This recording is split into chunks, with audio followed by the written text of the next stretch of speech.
from 2018 to 2025, how each evolution changed the DEX and made it more powerful. A lot of people back then kind of just dismissed the VE NFT growth model altogether as solidly failed. You know, oh, another Ponzi biting the dust. Call us surprise. We're back to Uniswap or whatever. This whole point about, you know, a lot of those early projects that received that airdrop. I mean, some of the drops were also a miss. You have to be honest about it. But a decent share of them are still active participant in the ecosystem. Well, fine, you can do your sale on Echo, and then you will be doing your ignition on Aerodrome when you have your token, and then you will get your Coinbase listing after. So, you know, the fact that they can mix and match all three elements of this and accommodate, oh, decentralized token, maybe just launch on ignition, and it's a small scale token, so it doesn't go to Coinbase. Welcome to Digital Dunia with Bryce and myself once again. Origin of DeFi series continues. This is going to be our fourth episode, and today we are going to talk about MetaDEX. Number one was how AMM came into picture with Uniswap V1 and V2. Second episode covered Uniswap V3, V4. The third episode, we spoke about how the evolution happened to Curve Finance and how it changed the game.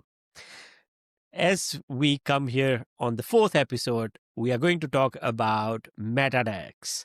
And this is this is another evolution of AMMs where things get more interesting. The property rights become more pronounced, more clear, and participation becomes more dynamic. Welcome to the show, Brice. How are you today? GM, I'm glad to be here again. You almost got me worried with that intro. I thought we were that was the last one. No, we do have a bit more to cover on the DEX history. MetaDEX is definitely a huge part. And yeah, again, I guess we have to discuss it, but there will be a couple after probably to finish, you know, at least fluid. And then Yes. maybe something, I'm still forming an opinion on this, so who knows on the timeline, but maybe a last one, a bit more advanced, kind of cross-DEX, talking about, you probably have seen that lately, a lot of them are shipping some MEV-related features. So, you know, they want to protect their LPs from the toxic flow. And essentially this week, that's kind of the topic of research of mine is, okay, how serious are those promises? Do they have any credence to it? You know, are they actually going to impact the DEX landscape, or is this just like kind of marketing gimmicks? So if I have a credible answer to that question, maybe we could do a deep dive on the topic as well. No, that's perfect. Like, you know, so as Bryce said, this is different versions of DEX, and from 2018 to 2025, how each evolution changed the DEX and made it more powerful. So starting with Uniswap in 2018, V1 and then V2 in 2020, followed by 2020 with Curve Finance, which changed the game. And now, I think another 2 years later, 2022, MetaDEX started, which was another upgrade to decentralized exchange, right? So I'll pass it on to you, Brice, to start with MetaDEX from Solidly. Yes. I guess that is how it starts. So it's a bit of a long story, you know, and actually, it unfolded very slowly in a way. I was just checking the date because for me, you know, I lived through this. So, yes. So here is, that corresponds to what I had in mind. So Solidly launched early 2022, February 2022. Actually, I don't know if people like that, but I think the story of Solidly is one that is very well told looking at the DeFi Llama TVL chart. You see what I mean? And I'm quickly just going to interject. This episode is about Aerodrome. But before we reach to Aerodrome, we need to walk through Solidly and Velodrome to Yeah. reach to Aerodrome. So as you can see, it launched early February. LP emission started gently after, and you can see it had a glorious epoch at 2 billion TVL, and then quickly, as fast as it grew, went into irrelevance. So there are quite a few things of note with the Solidly episode. The first one is essentially that it established the base of the whole MetaDEX concept, essentially that the Velodrome guys are gonna develop after. So the key elements being compared to a curve type of tokenomics, the tokenization of the lock position as a VE NFT, where in Curve is just an entry in a contract, and that has a lot of benefits. It allows transferability of the position, but also secondary markets for locked position, and just overall better hygiene in the position management. Because now, even if you don't intend to sell your position, you can just transfer it from one wallet to another, which also has a lot of benefits. So that the rebase to compensate the emission to the lockers, and then the overall gauge voting system with the fee sharing that I think is going to be our core focus, because that's really the main innovation of Aero. The problem there was on Solidly is simply that the guys went with so the code was riddled with issues. Some of them were problematic, but more importantly, their approach was kind of like fully permissionless. So anyone could harness the mechanism, bribe, create uh, goals, and so on. And essentially, they got farmed to death by people creating fake token just to be able to slap the emissions and other games like that. So essentially, the idea was good, but the execution was shaky, let's say. Um, and people think I'm a bit salty for saying that, but I would say, as usual with Cronier, that's why, for instance, I'm not looking so closely at Flying Tulip, because I'm expecting it to have some kind of dramatic failure within the first 6 months. And if it passes, then maybe I will look at it closely. Um, so, so yeah, the idea failed, but the Velodrome guys and a community essentially formed around this early Solidly, that they realized something was happening. Um, I was actually a bit later to that party. I followed Solidly only from a distance. I didn't partake, but I did follow when the essentially the early Velo community was starting to be formed in the communities that were then more about Solidly. Essentially, people acknowledging that the model was a huge innovation and a huge step forward, and realizing that simply seeing the TVL figure, hey, look, it achieved capacity to attract 2 billion TVL in a DEX in a week. So there must be something here. But also understanding that essentially the failure of Solidly, the DEX, the project, came from the code, the execution, some problem of logic, and so on that we discussed, but essentially didn't challenge the validity of the core model.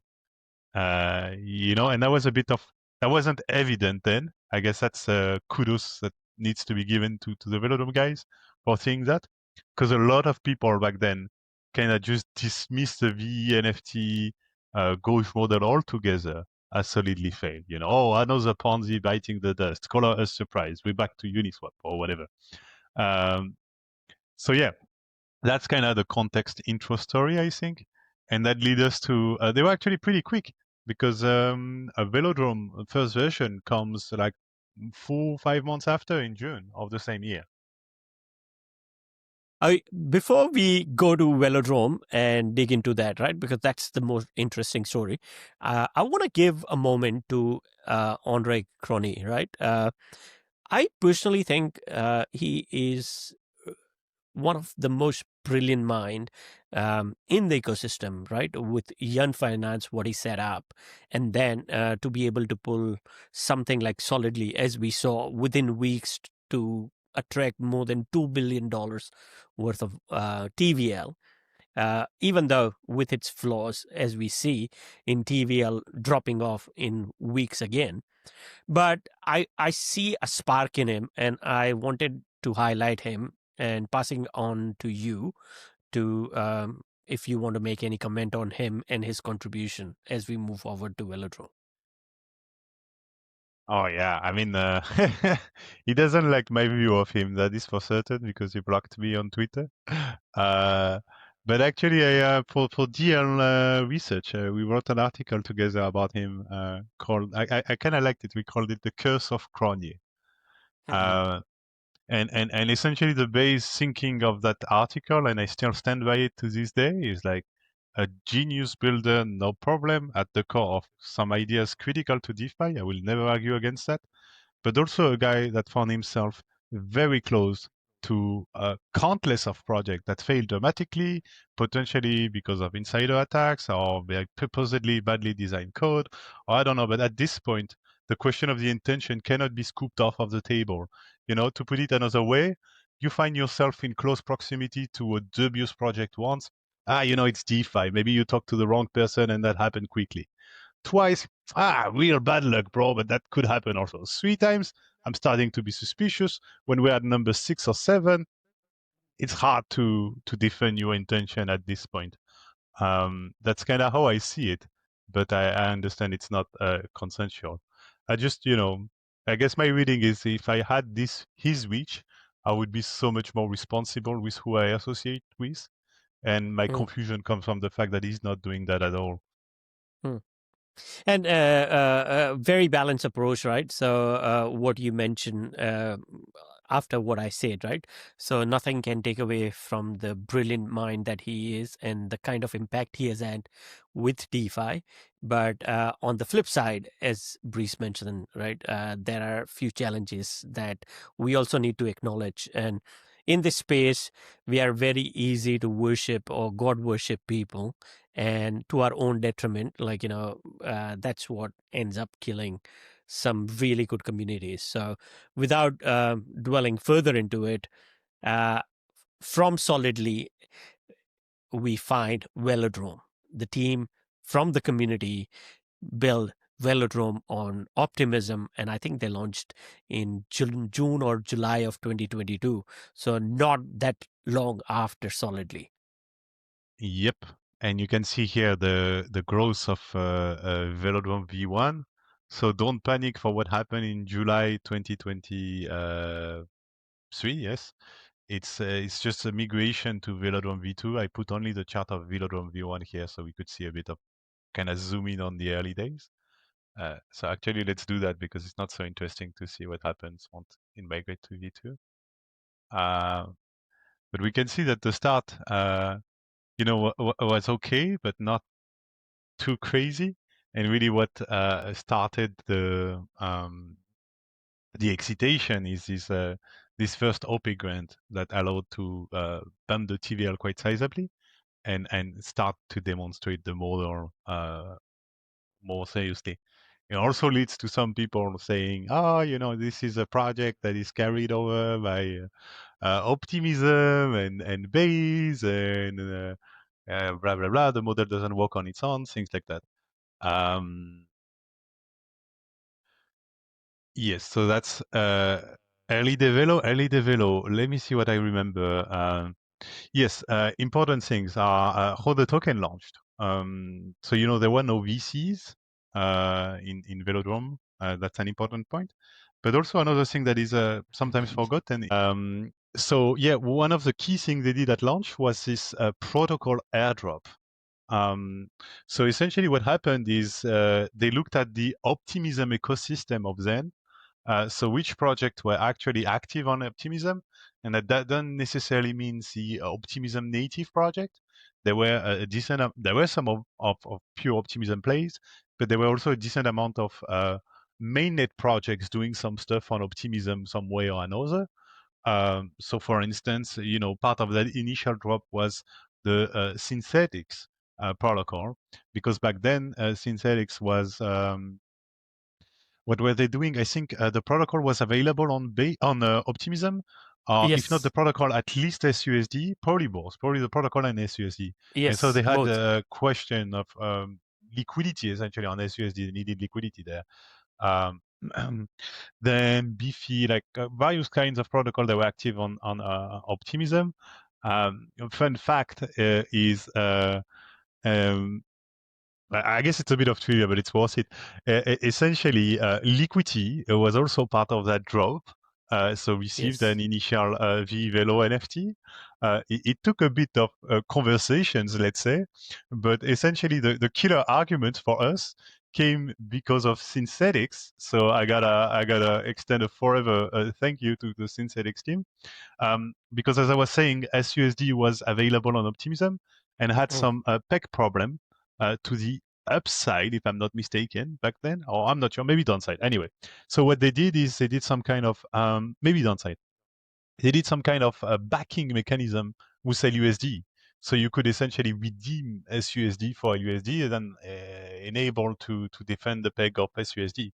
Um, and SUSD on Optimism was quite a big deal then. So they had a bridge essentially, I think it was close to 50 million LUSD that were on Optimism simply to back the SUSD there, because back then Liquidity was not active in any way on Optimism and was not, developing, supporting liquidity or whatsoever. And so that was kind of the angle that allows me to go to the Velodrome guys and be like, hey, we are an Optimism project too. Look, we have 50 million right there. And somehow we got in. And then actually that was the start of Liquidity forming a proper strategy for the L2s with a core focus on Optimism and the super chain. So you can also see a bit like the adoption chain. Sometimes an airdrop goes a long way, essentially, for projects. Where back then people were a bit confused, like, oh, you're dropping so much to project and so on. But if you look at even a project like Liquidity, and it's similar for other projects. Yes, there was a free drop, but since then, Liquidity has been committing, engaging with the ecosystem for like 3 years now, almost 2 years and a half, posting bribes at times and onboarding a partner to the Flywheel, like High, and doing initiative with them where they might post bribes as well or integrate the pools within the system. So essentially, I think this initial airdrop goes a long way of, you know, um, and it's a bit what we're going to talk about with the V3, of making every major participant in the system at least active stakeholder, and then they think and they behave differently. If they personally benefit from the system, that's one, but then they have a stake in it. Essentially, this whole point about a lot of those early projects that received that airdrop. I mean, some of the drops were also a miss. You have to be honest about it.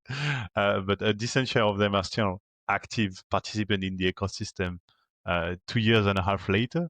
So I think it kind of shows the validity of this flow, like that from an airdrop, essentially, the Velodrome team was able to engage, involved several leading teams into their adventure, and that was Yes. key to their success.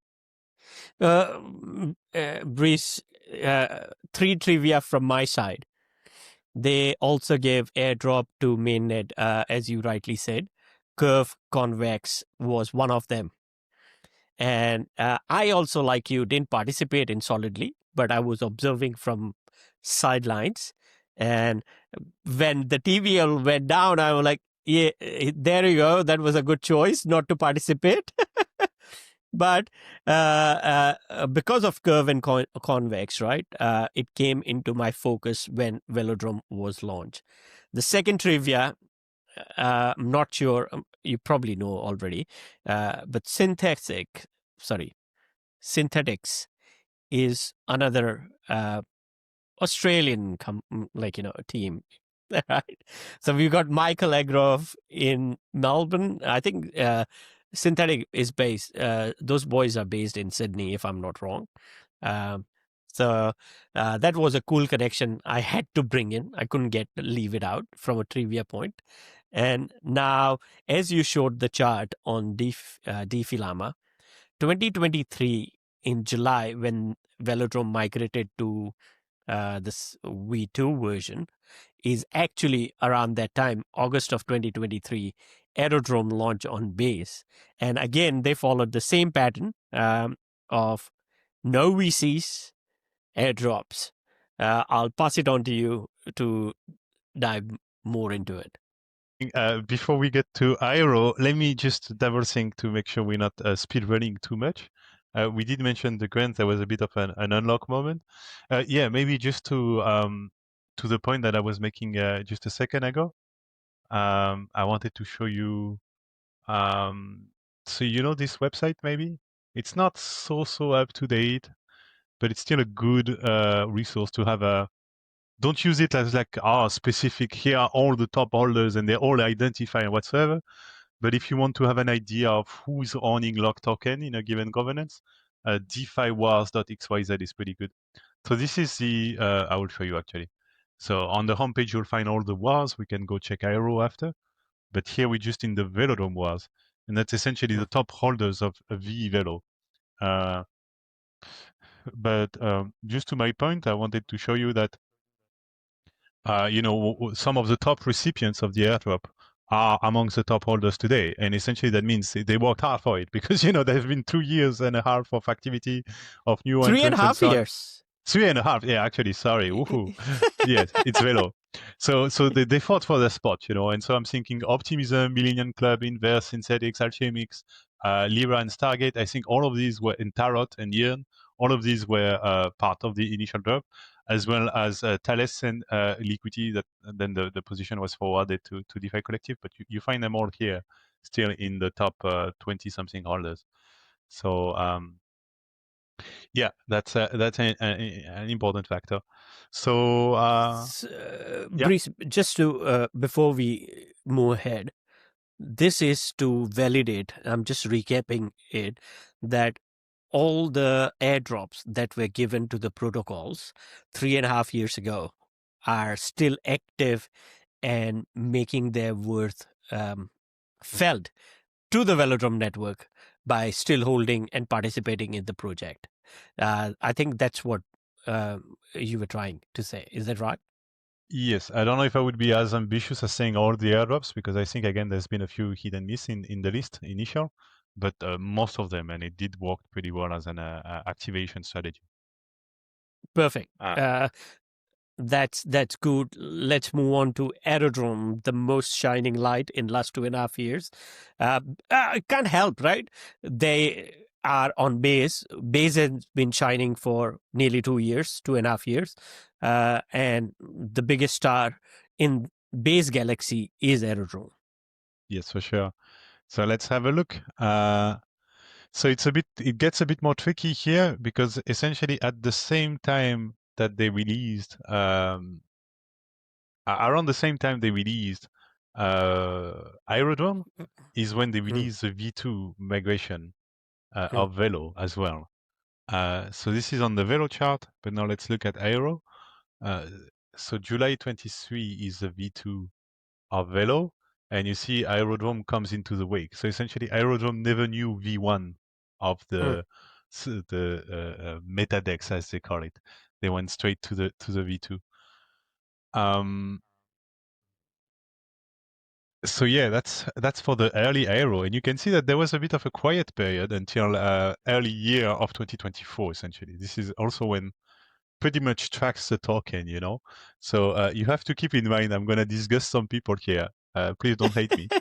But in that whole area, essentially here from memory, you have an Aero top price, which it might have seen is around 10 cents, not even. And in that whole area until end of the year, you can buy Aero between 1 to 3 cents per unit.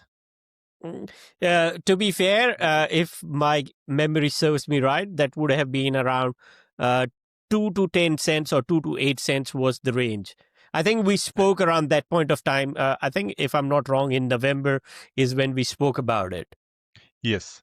And then people were really scratching their head. It wasn't a consensual bet, essentially. I guess quite a few people were doing the math of, wait a minute, I have a proven DEX model that did work pretty well on Optimism. Now they're coming to Base.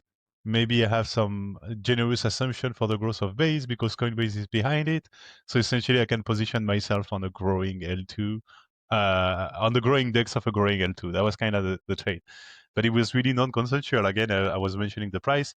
Also, in that zone, some interesting OTC trades happened where people swapped their V Aero for more V Velo, for instance. So those people, I think, are a bit sad. But yeah, and as you were saying too, the Velodrome lockers, they did get an airdrop about, I think it was most of the supply, like 40% of the supply or something of Aero went to Velo lockers.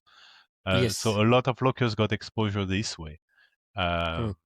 to the early Aero. Yeah. Yep. I want to say something, Brice. Like, this is me just having a chat with you. It is such a smart way because they had already identified uh, by then community who was super engaged with Velodrome for nearly more than 12 months, right? So it was a really smart bet to airdrop Aero token to already existing engaged users who understand their protocol, who understand their system, and are already participating, right? Yes.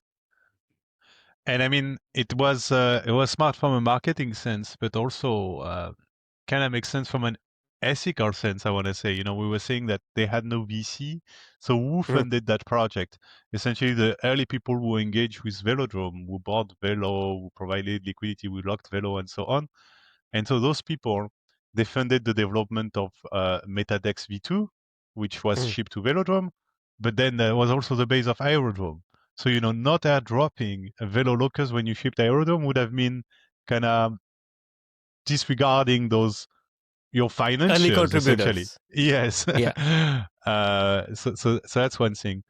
And I guess another thing that also stemmed from the Aero Velo migration that we can see clearly in the token ownership is notice the team and various funds and whatsoever allocation. So, in Velodrome, the team itself has about 20% of the token, and another 4% is in the public good funds. And that's it. That's the current state. In Aero, they went much higher with those allocations. So the team itself is still in the 20-ish% range. No changes here. But notice how the public good funds and the flight school program, so there is no flight school in Velo, and Mm, there's just a 4% public fund. And here in Aero, you have a public fund of 17%, so 4 times Velo, and then a mm, flight school that is 2 times the Velo public fund again. mm, So in mm, total, 25% of the token of the lock supply is kind of dedicated to the ecosystem, and that allow mm, them to fund several programs that we can cover just a bit after, I guess. But essentially, that were essential for the growth. So to try to take a step back and summarize this learning, it's kind of like the team realized that the ecosystem needed to be a bit more driven, a bit more grounded, versus just kind of letting entirely random voters do mm, the whole cooking by themselves. mm. So, in nutshell, right, there are 2 points I want to highlight over here. So, with Aerodrome, teams fund allocation of 20% plus 25% allocation for um, public good and flight school, right? That itself is like 45% allocation under the control of the team. Would it be fair to say that? I think it's important to differentiate though between team and public good flight school, like let's call them programs, because programs they have a mandate essentially, Mm, so they are explicitly voting in a certain way, and then they have a disclosed and predictable usage of the revenues that is being made. So I guess let's go over them quickly then. The sure. public good funds essentially supports the core pool. So, the major, the East Bitcoin, Wrap East, East USDC, these kind of things. So you kind of ensure that there is a baseline liquidity on those blue chip pairs. Um, and the revenue of it, I'm not sure what is done now because it's going to change with V3 anyway. The flight school vote similarly to the public good fund, but the key difference here is the revenue it generates with its voting is used to buy Aero, lock them, and then distribute to the lockers of Aero, the individuals and projects that locked Aero over that epoch. So both of the funds, they have like predictable strategy, can kind of like disclose predictable usage of money, versus the Aero team. Well, essentially, it's an NFT. They can vote how they please and use the money how they please. From what we've seen so far, it's pretty similar to a public goods fund voting, where essentially, they just want revenues to be able to finance their development. And how do you get revenue on Aerodrome? Well, you vote for the blue chip pairs. So the EC, USDC, and so on. So they all three kind of voting the same way, essentially. What matters is more like what is being done with the money. So flight school program is, just to reiterate what Breeze just said, is voting and generating fees from the revenue that's coming in, and that revenue is used to buy Aerodrome, and it's locked, and that is completely distributed to anyone who locks Aerodrome every month, right? So that's pretty much money for the jam, or free money for new people coming on in Aerodrome ecosystem. That's how I see it. Is there? What do you think? Yeah, no, that's fair. That's fair. That's a way of. There is a bit of an inherent weakness in the MetaDEX model. I mean, it's addressed in this design, but it's essentially sometimes we call it the late entrance problem, Mm. which is if you consider a system that is mature, let's say 2 years in, uh, uh, the good reasons to want to lock Aero are still there, but essentially they're less compelling compared to the first entrance. So if you think about it, the first entrance 2 years in, they took whatever price they had then, but they got 2 years of rebase and of value out of the project, whatever it is, fees or sustaining liquidity or whatnot. Um, Versus the new entrants that are just going to start to reap the benefits today. They will not get all those rebases and all those fees. So essentially, the first entrants have a discount. The new entrant, that's the OTC discount. But then there is a question of essentially the economics of it, and this is where the flight school come into play, because it makes it always interesting to have some new aero locks happening. And that's a very desirable property you want to see in those systems, because if you don't have any new lock, if you just have people passing between each other all locks, your system is kind of in a stalemate. So this is what the flight school achieves. Thanks to these incentives, it makes it so that every week, every month, there is a decent amount of aero locked, because it's simply it preserves it, new lock of aero, as a financially defensible way to enter the ecosystem even late. And without a flight school type of design, you might find yourself in a situation where a late entrant on a pure financial scenario will never ever consider buying and locking, but will always acquire OTC, which immediately is not a problem. It makes liquidity for your VA holders and whatsoever. But again, from a game theoretic perspective, I guess, from an economic perspective over the whole system, you need fresh new blood, fresh new entrant continuously. So that's the main purpose and goal of Flight School. Uh, uh, Amazing, right? The reason why I say that is our philosophical bend when we are trying to assess the evolution of DEXs over the last 5 to 7 years. It is equally important to understand the economics behind it, the game theory behind it, and how it works. My question to you, follow up on that, Breeze, is this is getting a little bit out of whack, because I'm not sure if you've lately seen the flight school. Flight school normally over last 2.5 years has been around anywhere between 30 to 45% bonus for new aerolocers, right? As of last 2 weeks, I have seen that's dropped to 15%, roughly around 15%. And I have got a point where we might be having a situation very far-fetched, but there is a possibility in future with MetaDEX 3 coming in. If it gets really powerful, we might be able to see not discounts on NFTs and bonuses for new tokens, but there might be a premium for NFTs to change hand. What are your thoughts on that? No, we can never reach a premium. As simple as that. It's math, simply because, I can always create a new NFT simply by buying Aero on the market and locking them. So my Yes. baseline max price I'm willing to pay for this is 1 Aero per V Aero, and that's a rate I get just by straight locking, ignoring flight score. So I don't see how price of V Aero can go above. Maybe where I would give it to you is on the high level positions, and Mhm. not yet, but maybe a year from now, let's say, when the MetaDEX V3 is live and Aerodrome is even bigger, you might have some large late entrants. So, Mm. for instance, Maker completely slept on that ecosystem, or Avi as well. I imagine Mm. one day they will wake up because they realize liquidity for the stablecoin will be sustained there.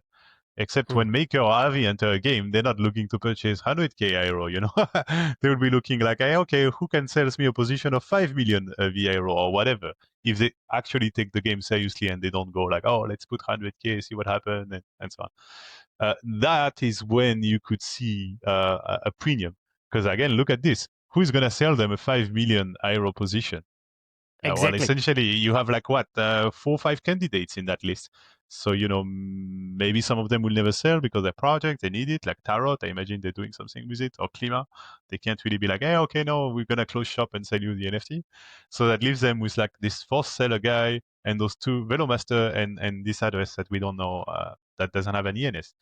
But maybe two of those guys don't want to sell, and maybe another guy is understanding the leverage he has over the other the projects who want to buy Aero, and would be like, hey, fine, okay, but it will be 1.1 Aero for per V Aero or something like that, and that would be essentially a size premium, simply because if It, Avi it's, Maker was to buy this on the market, go buy 5 million Aero, you probably move the price more than 10%, or I don't know. I'm just kind of giving you the thought process in my mind on how we could reach that. and those are the lines that exactly what I was thinking. Why I'm thinking, because either they I don't think that's likely to happen. The big projects are going to liquidate their position, but in order to attract smaller way NFT holders, saying that we give you premium 5%, 10%, anyone willing to drop in their way NFT. So that's a possibility. I'm not saying that very likely to happen, but a random possibility out there, um, as I have been thinking on it. But yeah, this is getting really interesting. Is there anything else you want to cover off before we move on to the latest update and what's happening with Dromas Lab, which is the foundation that now holds Velodrome and Aerodrome? I guess we can go into the V3. There are a few more things about Aero we haven't covered, like uh,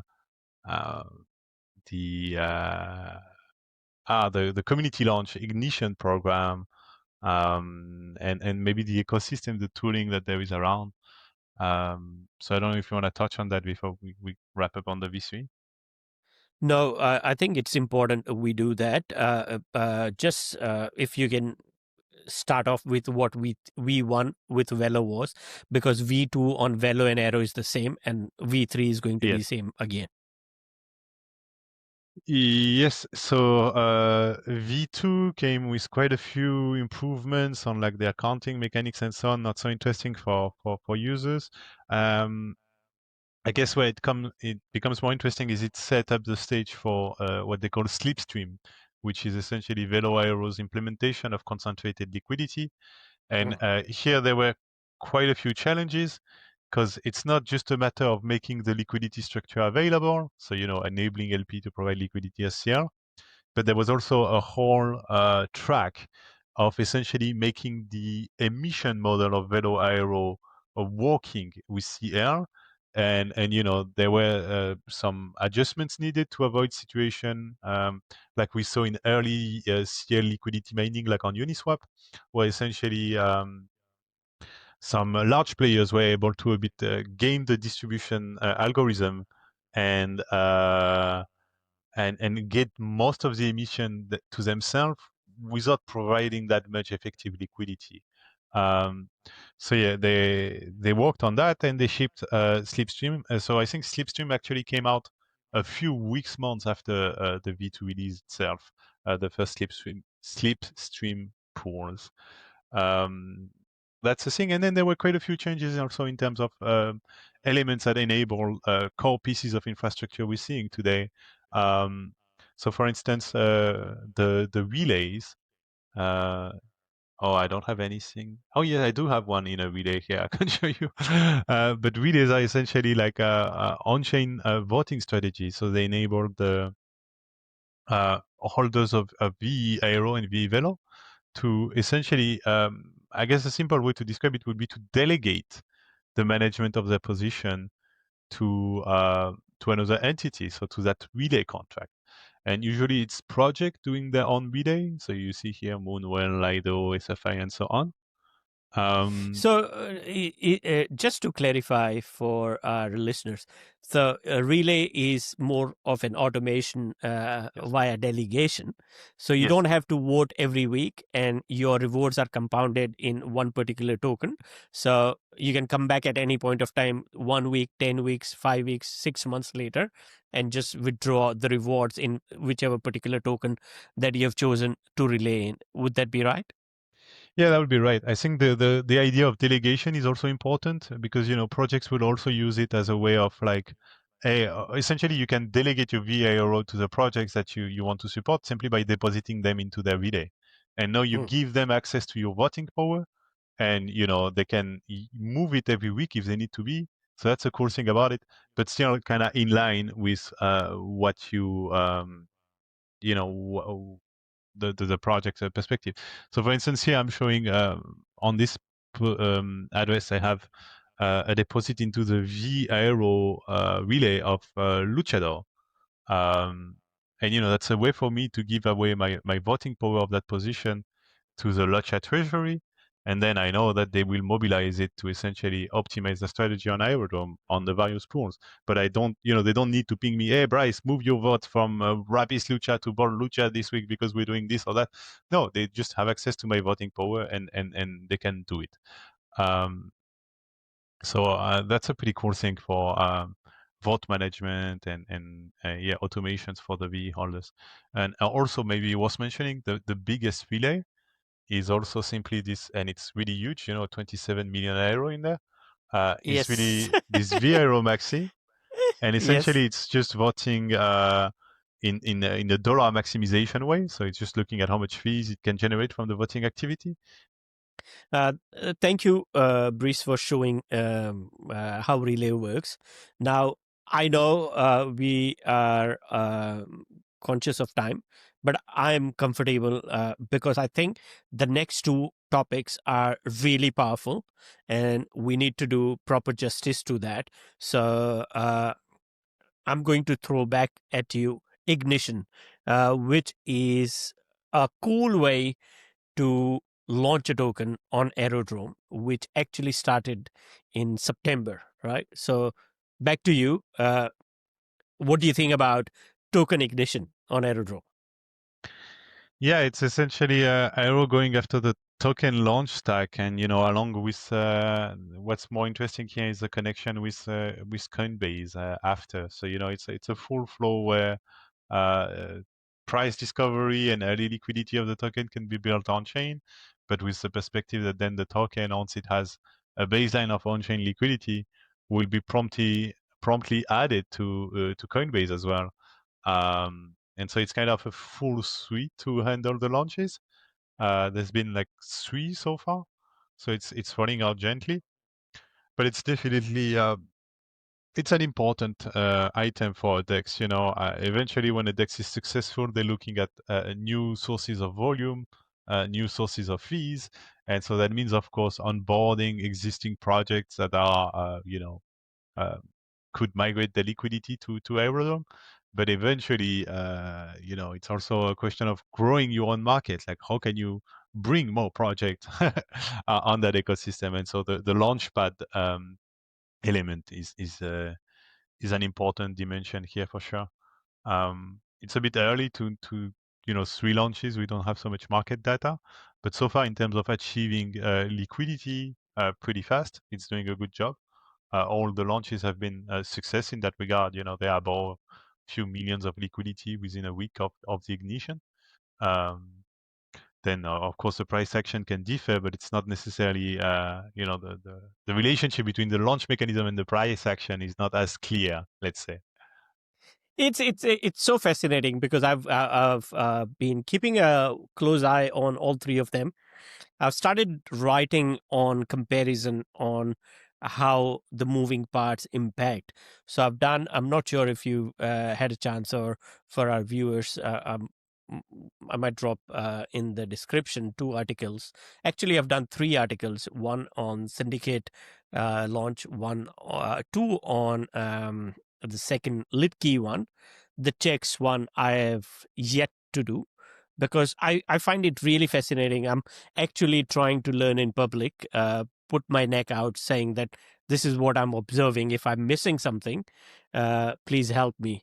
But yeah, you are right. It's too early, but the price action is little confusing, or I won't say confusing. It's unclear because we don't know all the moving parts yet. Mm-hmm. Yeah, it's hard to know exactly where it's gonna go, but I think it's encouraging. It's a necessity essentially for that ecosystem, and it's interesting to see that the Uniswap actually also released something to the similar effect. I don't know if you've seen. Oh, I had it somewhere on a Slack. I don't know how they brand it, but it's essentially a mechanism to, same thing, handle price discovery on chain, enable project to, I think, lock and seed some early liquidity, and handle the distribution to their LPs in the first moment. So it's not just Aero looking at that; it's a bit everywhere. Um, and it's the other way around. The launchpad are looking at DEXs as well. Pump Fund launched on DEX a few months ago now, so it's kind of they're Yes. all converging. Essentially, it kind of makes sense that the two connects eventually. One thing I want to last thing before we move on to Labs.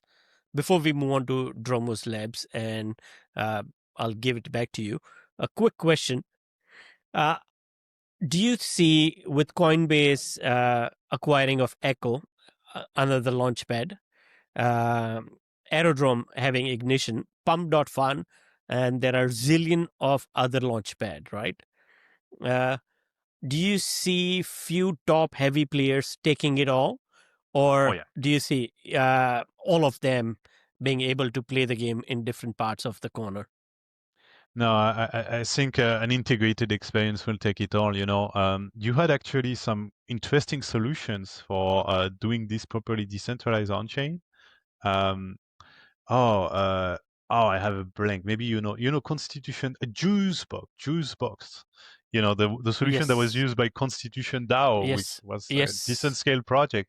So it demonstrated that it can handle scale and whatsoever. But essentially, Constitution DAO was a bit of a one-off for Juicebox. Don't get me wrong, other stuff happened on Juicebox after that, and they still exist to that day.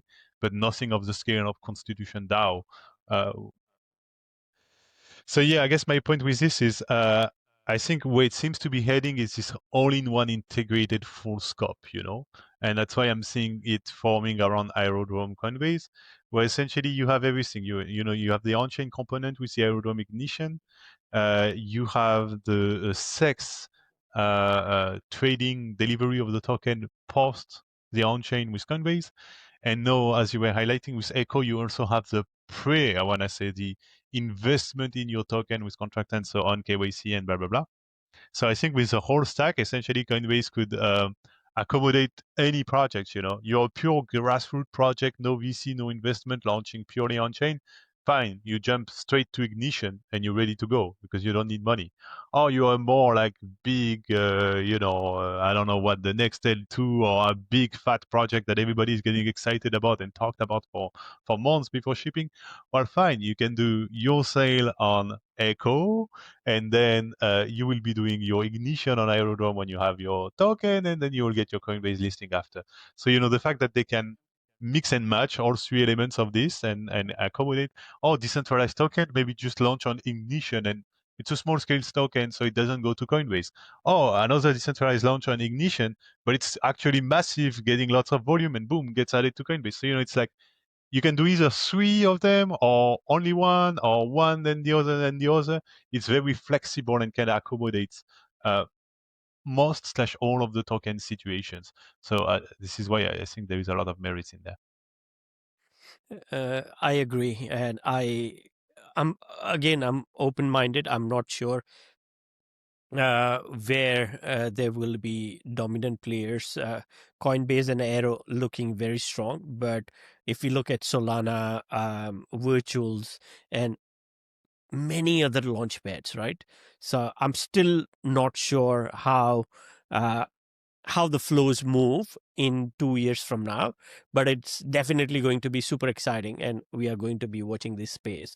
Now, without further ado, let's jump into the most important Uh, announcement that happened last week with I, Dromas Lab.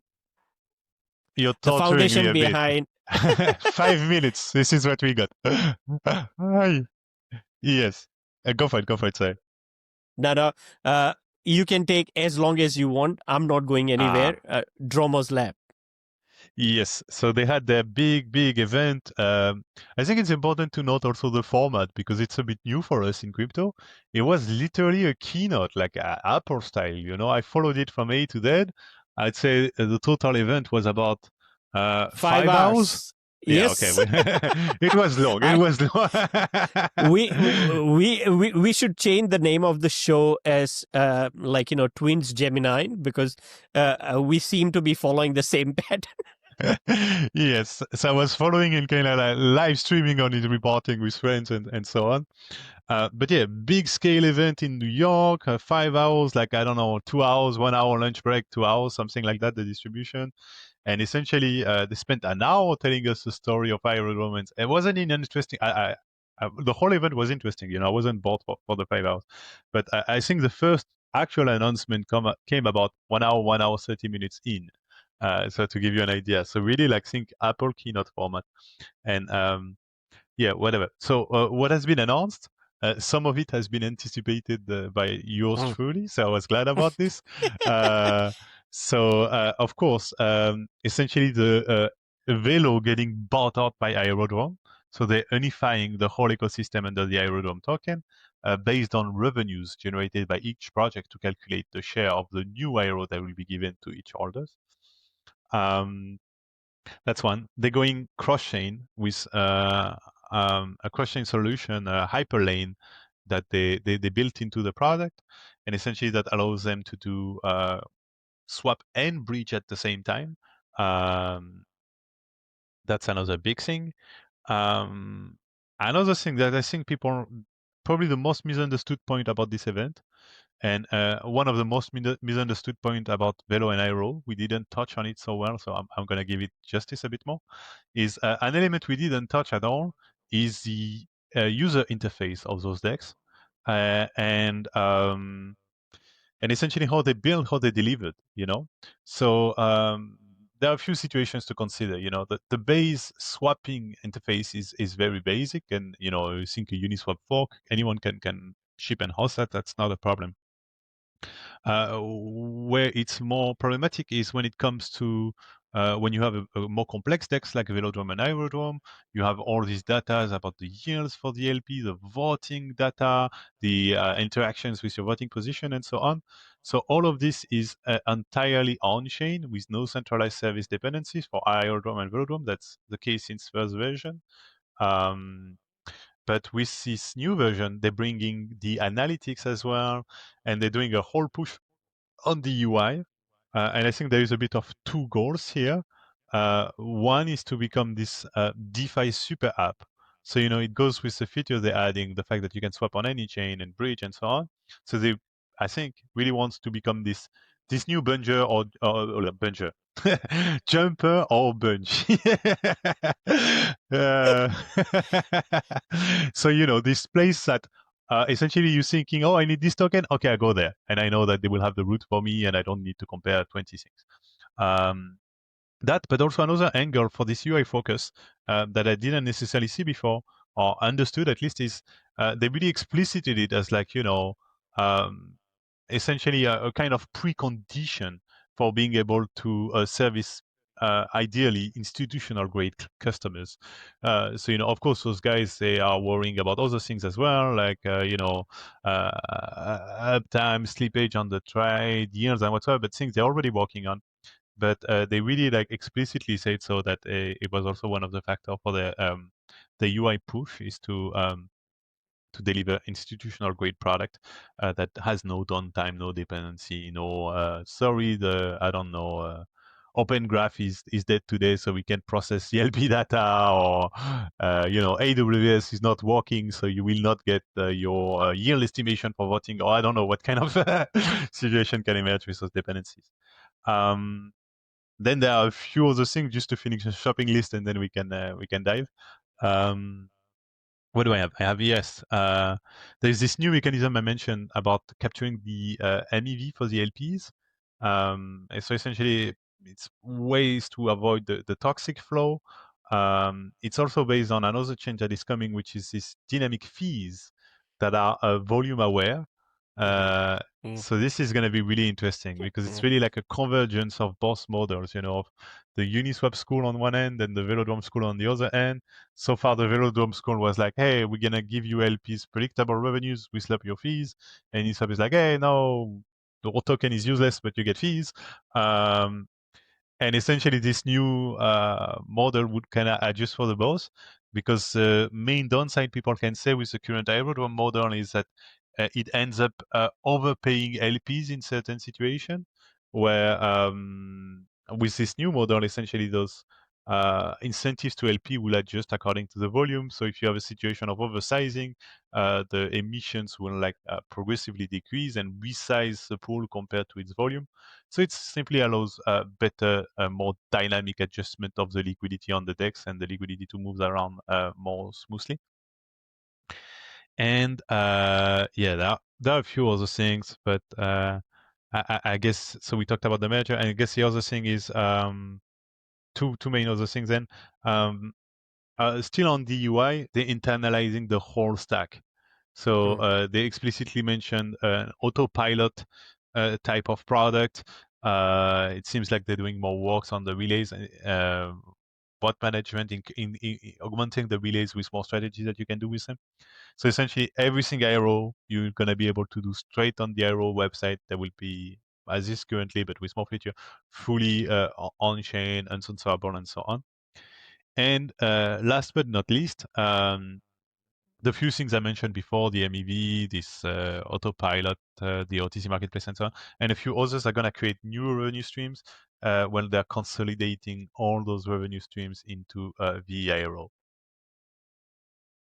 And that is pretty much, I think, you sum it up so well, because it has got so much of data and so much of update over here.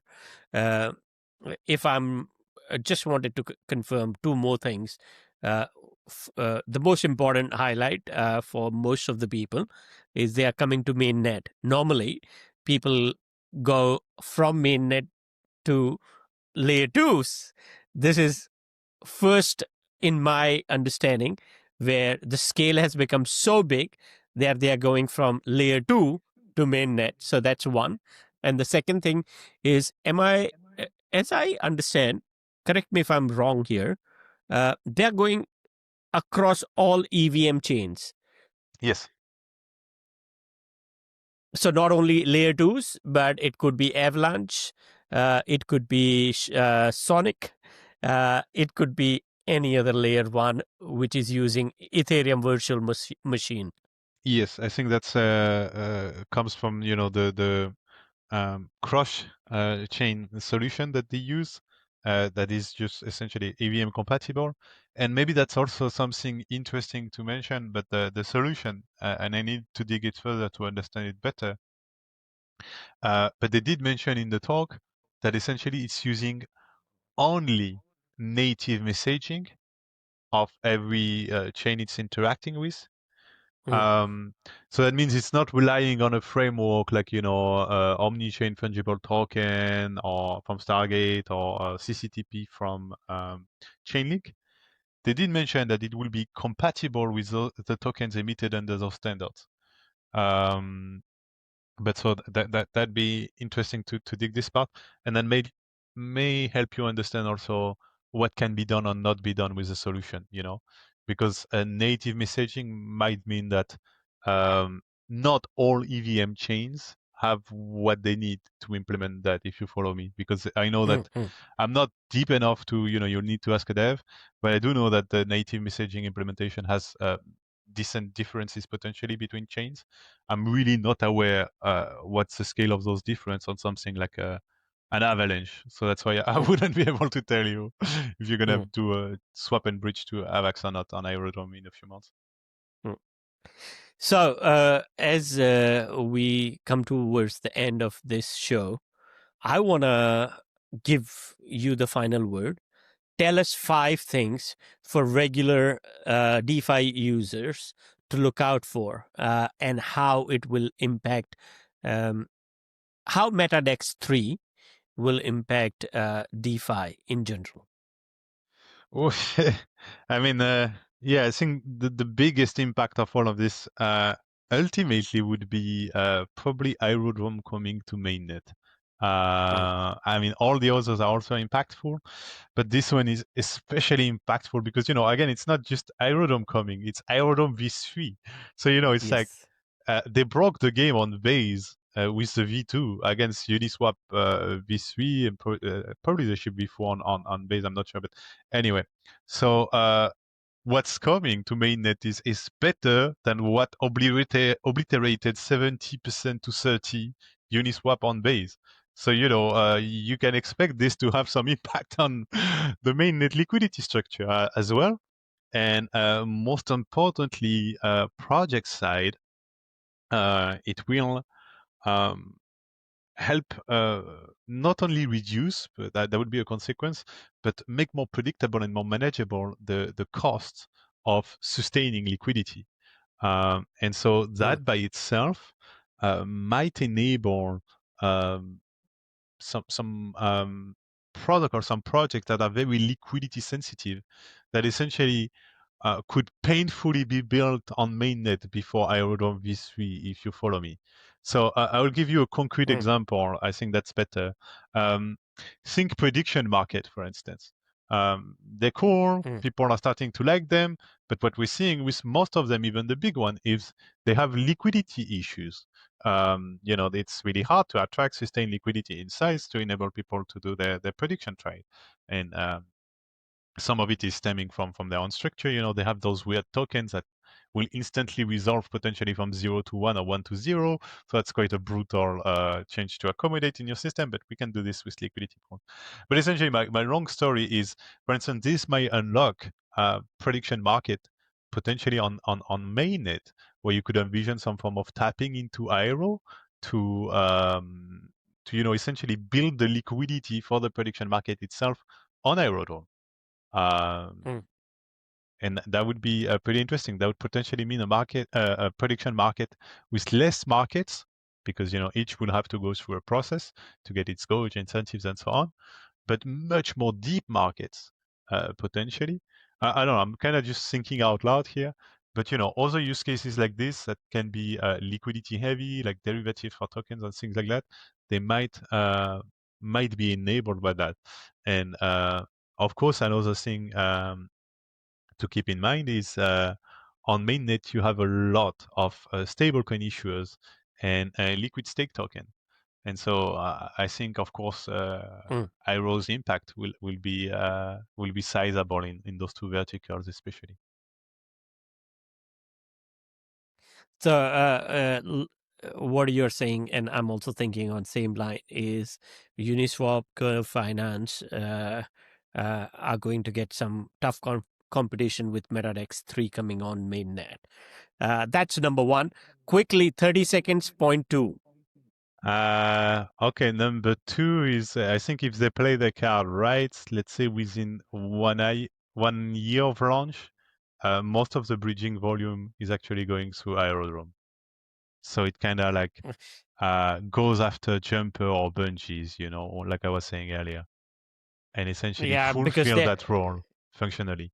yeah, I think, and that is like, I can't help but say I was thinking of that as well, because there is no point having separate solution when it can be integrated in a powerful project. So that's number two. Number three. This one I think is easy. I'm kind of late to the party, but I think we're going to see more projects.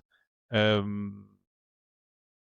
to say that? Essentially, projects that are designed to accumulate Aero, but I'm not talking like, oh, we're doing a treasury and raise debt off China, blah blah, but like projects that are doing something within the Aerodrome ecosystem, delivering actual values to LPs, to projects, to the Aerodrome holders, whatsoever, taking the cut, and that's kind of how they grow, because it's also what Mm. their model enables. People were asking after the conference, like, oh, what does it mean for the autopilot guys? Because apparently they're getting internalized, and I don't know if those guys.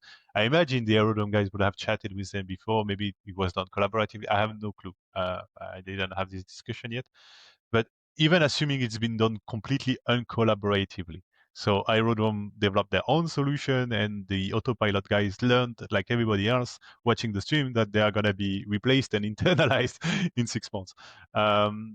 Well, I'm not sure here, but I imagine those guys, autopilot, are taking a fee for their service. Yes, they are taking a fee, and I'll sure hope for them that they took these fees in Aero, and essentially they build an Aero position through the success of their service. And then, if that's the case, then the update for them is a good deal, because that means, okay, now you have your IO position. Either you find another service to deliver that maybe is enabled by your ownership of that position, or not even, or you just, this is your stake in the system. Thank you for your contribution. It will grow with the system, and you can go on your merry way. So I think, yeah, more of this we're gonna see. This kind of intricate building into the Aero ecosystem of a project delivering a service, taking a fee in Aero, and becoming a stakeholder this way. Perfect. That is really powerful. 1, 2, and 3. Your discretion. Do you have 4 and 5?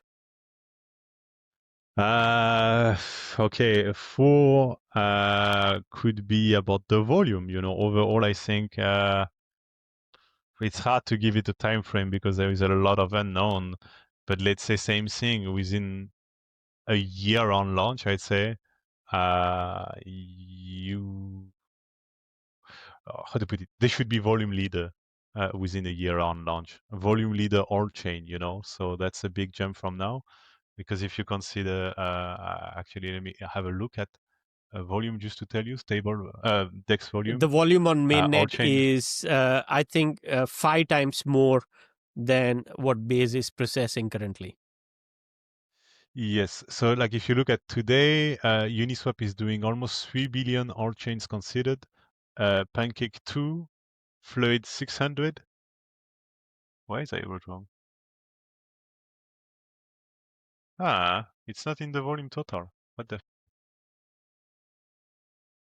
Oh, yes, it is. But today is about. Let's take the 7 day. Maybe it's better. So 20 billion for Uniswap, and Aerodrome is at 3.5 billion, on par with the Fluid, roughly. So that means a 7x in the volume. Or maybe that's ambitious. I think what the thing is, Uniswap has a lot of chains, also 33 chains contributing. So maybe a more realistic one Mm. is dominance on mainnet, and And yeah, here that means to dominate mainnet, that means Aerodrome needs to do about twice the current volume it's doing on base, but on mainnet. And with that, it will dominate Uni. I think that is realistic. Let's say this one is 1 year objective, and 2 year would be all chain volume dominance for Aerodrome. Thank you for building 1, 2, 3, 4. And the fifth one is probably the biggest and probably the most wildest bet I can take is currently Aerodrome trades around market cap of $1 billion. I won't be surprised it crosses market cap of 10 billion in next 12 months. Yep.